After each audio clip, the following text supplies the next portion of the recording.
শয়ন একাদশীর মাহাত্ম্য কথা। মহারাজ যুধিষ্ঠির বললেন, হে কৃষ্ণ, আষাঢ় মাসের শুক্লপক্ষের একাদশীর নাম কি, এর মহিমাই বা কি, তা আমাকে কৃপা করে বলুন।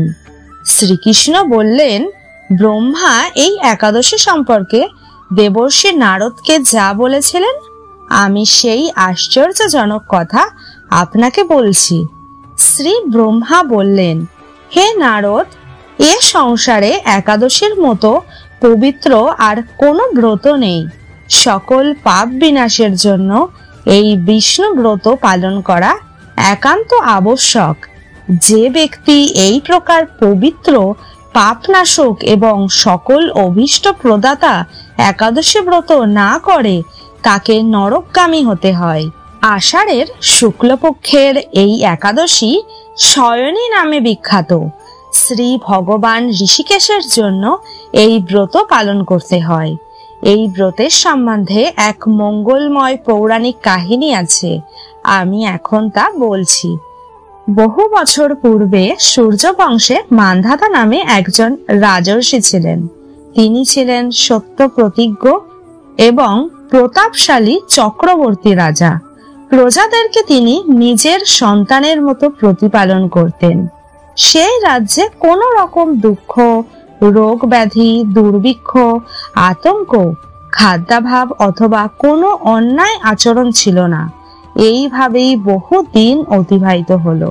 কিন্তু এক সময় হঠাৎ দৈব দুর্বিপাকে ক্রমাগত 3 বছর সে রাজ্যে কোনো বৃষ্টি হয়নি।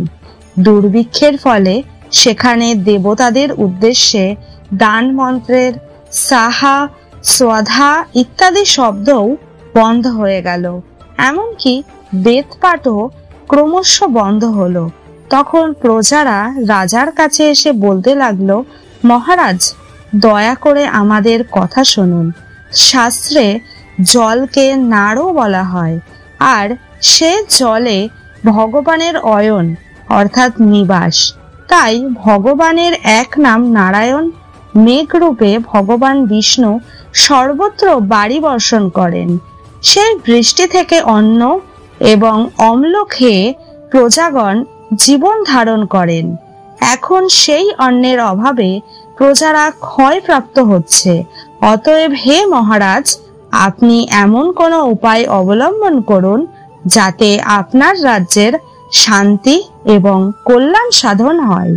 রাজা মান্ধাতা বললেন, তোমরা ঠিকই বলেছ। অন্ন থেকে প্রজার উদ্ভব, অন্ন থেকেই প্রজার পালন। তাই অন্নের অভাবে প্রজারা বিনষ্ট হয়, আবার রাজার দোষেও রাজ্য নষ্ট হয়। আমি নিজের বুদ্ধিতে আমার নিজের কোনো দোষ খুঁজে পাচ্ছি না, তবুও প্রজাদের কল্যাণের জন্য আমি আপ্রাণ চেষ্টা করব। তারপর রাজা ব্রহ্মাকে প্রণাম করে সৈন্যসহ বনে গমন করলেন। সেখানে প্রধান ঋষিদের আশ্রমে ভ্রমণ করলেন। এভাবে একদিন তিনি ব্রহ্মার পুত্র মহা তেজস্বী অঙ্গিরা ঋষির সাক্ষাৎ লাভ করলেন। তাকে দর্শন মাত্রই রাজা মহানন্দে ঋষির চরণ বন্দনা করলেন। মুনিবর তাকে আশীর্বাদ ও কুশল প্রশ্ন জিজ্ঞাসা করলেন। রাজা তখন তার বনে আগমনের কারণ সবিস্তারে ঋষির কাছে জানালেন। ঋষি অঙ্গিরা কিছু সময় ধ্যানস্থ থাকার পর বলতে লাগলেন, হে রাজন, এটি সত্য যুগ। এই যুগে সকল লোক বেদ পরায়ণ এবং ব্রাহ্মণ ছাড়া অন্য কেউ তপস্যা করে না। এই নিয়ম থাকা সত্ত্বেও এক শূদ্র এ রাজ্যে তপস্যা করছে। তাই এই অকার্যের জন্যই রাজ্যের এই দুর্দশা। তাই তাকে হত্যা করলে সকল দোষ দূর হবে। রাজা বললেন, হে মুনিবর, তপস্যাকারী নিরপরাধ ব্যক্তিকে আমি কিভাবে বধ করব?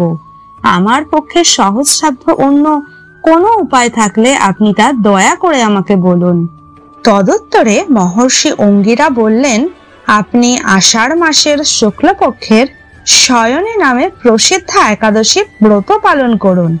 এই ব্রতের প্রভাবে নিশ্চয় রাজ্যে বৃষ্টি হবে। এই একাদশী সর্বসিদ্ধিদাত্রী এবং সর্ব উপদ্রব নাশকারিণী।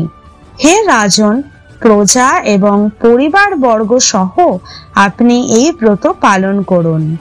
মুনিবরের কথা শুনে রাজা নিজের প্রাসাদে ফিরে এলেন। আষাঢ় মাস উপস্থিত হলে রাজ্যের সকল প্রজা রাজার সাথে এই একাদশী ব্রতের অনুষ্ঠান করলেন। ব্রতের প্রভাবে প্রচুর বৃষ্টিপাত হলো। কিছুকালের মধ্যেই অন্নাভাব দূর হলো। ভগবান ঋষিকেশের কৃপায় প্রজাগণ সুখী হলো। এ কারণে সুখ ও মুক্তি প্রদানকারী এই উত্তম ব্রত পালন করা সকলেরই অবশ্য কর্তব্য। ভবিষ্যত্তর পুরাণে যুধিষ্ঠির, শ্রীকৃষ্ণ তথা নারদ, ব্রহ্মা সংবাদ রূপে একাদশীর এই মাহাত্ম্য বর্ণিত হয়েছে। এই জন্য শয়নী একাদশী ব্রত পালন করা প্রত্যেক মানুষের কর্তব্য। এই হলো শয়নী একাদশীর মাহাত্ম্য কথা।